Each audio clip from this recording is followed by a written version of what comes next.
generally people look out across rural America right now and say prosperous. And yet you're saying the lowest, or rural America, the highest poverty in 25 years. I think we have to distinguish between farm income and rural income. Farm income is at record levels. And it used to be that when farmers were doing very, very well, the rest of the town, the rest of the community would do well. That's not necessarily the case today because of the reduction in the overall number of commercial-sized farming operations. Today we have 2.3 million farmers in the country, but really, frankly, about 200 to 300,000 of those folks produce 85% of what we grow.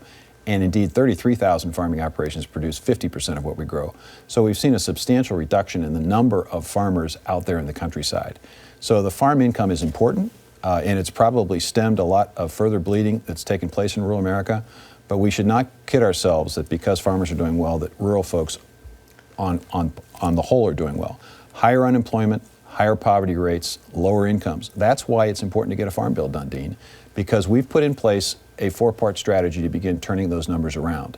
Production, agriculture, and exports, local and regional food systems, and entrepreneurship that they spawn, conservation, outdoor recreation, ecosystem markets, and the biofuel and the bio-based economy. These are all new strategies, if you will, focusing on trying to reverse the trends in rural America and trying to repopulate rural communities.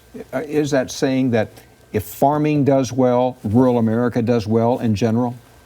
If farming does well, it is part of helping rural America do well, but we have to extend beyond that. The problem was that we became so efficient in agriculture that we didn't overlay additional economies to support and complement what production agriculture was capable of doing.